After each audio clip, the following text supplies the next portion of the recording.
കേരള സർവകലാശാലയിലെ സംഘർഷത്തിൽ vice ചാൻസലർക്ക് report നൽകിയ രജിസ്ട്രാർ നിയമവിരുദ്ധമായി ഒന്നും ചെയ്തിട്ടില്ലെന്നും ചുമതല നിർവഹിക്കുക മാത്രമാണ് ചെയ്തതെന്നും രജിസ്ട്രാറുടെ റിപ്പോർട്ടിൽ പറയുന്നു.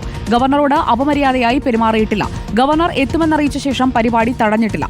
രജിസ്ട്രാർ എന്ന നിലയ്ക്കാണ് പോലീസിൽ പരാതി നൽകിയതെന്നും റിപ്പോർട്ടിലുണ്ട്. അതേസമയം വൈസ് ചാൻസലറുടെ റിപ്പോർട്ട് ലഭിച്ച ശേഷം രജിസ്ട്രാർ KS അനിൽകുമാറിനെ സസ്പെൻഡ് ചെയ്യാനാണ് ഗവർണറുടെ നീക്കം. ഗോപാൽ ശീല സനൽ എത്തുന്നു നമുക്കൊപ്പം വീണ്ടും. ഗോപാൽ ശീല സനൽ, അടിയന്തരാവസ്ഥയുടെ 50 വർഷങ്ങൾ ആചരിക്കുന്ന ചടങ്ങിൽ ഗവർണർ എത്താൻ 1 മണിക്കൂറോളം വൈകിയിരുന്നു. അതിന് കാരണം രജിസ്ട്രാറാണ് എന്ന രീതിയിലാണോ ഗവർണർ ഇപ്പോൾ പറയുന്നത്? ഇക്കാര്യത്തിൽ രജിസ്ട്രാറുടെ മറുപടിയുടെ ഉള്ളടക്കം എന്താണ്?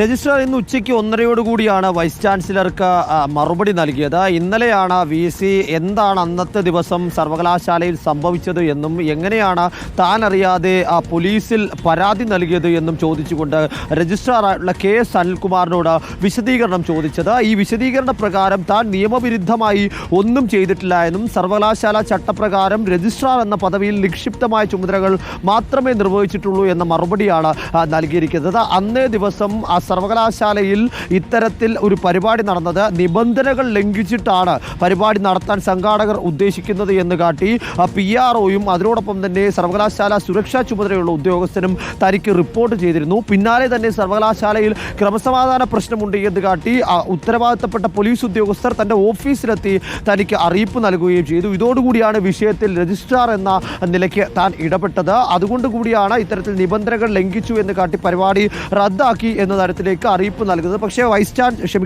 ചാൻസലർ കൂടിയായ ഗവർണർ സർവകലാശാലയിലേക്ക് എത്തുമെന്ന് അറിയിച്ചതിന് ശേഷം ഒരു തരത്തിലേക്കുള്ള ഇടപെടലോ ആ പരിപാടി തടസ്സപ്പെടുത്താനോ താൻ ശ്രമിച്ചിട്ടില്ല എന്നും ഈ രജിസ്ട്രാർ നൽകിയിരിക്കുന്ന റിപ്പോർട്ടിൽ പറയുന്നുണ്ട്. കൂടാതെ തന്നെ ഗവർണറോട് അപമര്യാദയായി പെരുമാറി എന്ന തരത്തിലേക്കുള്ള വിലയിരുത്തലുകൾ ഇവിടെ ഉണ്ടാകുന്നുണ്ട്. അങ്ങനെ ഒരു സംഭവമേ അവിടെ ഉണ്ടായിട്ടില്ല. ഗവർണർ ഈ പരിപാടിക്ക് എത്തുന്നു എന്ന് പറഞ്ഞപ്പോൾ അദ്ദേഹത്തിന് വേണ്ട സൗകര്യങ്ങൾ ഒരുക്കി കൊടുക്കാനുള്ള ശ്രമമാണ് താൻ നടത്തിയത്. കൂടാതെ തന്നെ സർവകലാശാല സ്റ്റേജിൽ വെച്ച് സെനറ്റ് ഹാളിന്റെ സ്റ്റേജിൽ വെച്ച് മാധ്യമങ്ങളോട് സംസാരിച്ചത് അതൊരു വാർത്താ സമ്മേളനമായിരുന്നില്ല. പകരം താൻ ഉത്തരവാദിത്തപ്പെട്ട ചുമതലയിലിരിക്കുന്ന ഒരു സ്ഥാപനത്തിൽ നടക്കുന്ന കാര്യത്തെക്കുറിച്ച് അന്വേഷിക്കാനെത്തിയ മാധ്യമപ്രവർത്തകരോട് മറുപടി മാത്രമാണ് പറഞ്ഞത് എന്നും അദ്ദേഹം ഈ വൈസ് ചാൻസലർക്ക് നൽകിയ റിപ്പോർട്ടിൽ പറയുന്നു. ഈ റിപ്പോർട്ട് പ്രകാരം പരിപാടി റദ്ദാക്കിയതായി രാജ്ഭവനിലേക്ക് ഫോൺ വിളിച്ചത് രജിസ്ട്രാറാണ്. അതുപോലെ തന്നെ സംഘാടകരോട് സംസാരിച്ചതും രജിസ്ട്രാറാണ്. ഈ 2 കാര്യങ്ങളിലും രാജ്ഭവൻ വലിയ രീതിയിൽ അതൃപ്തി പ്രകടിപ്പിച്ച് കഴിഞ്ഞിരിക്കുന്നു എന്ന ഒരു സാഹചര്യം കൂടിയുണ്ട്.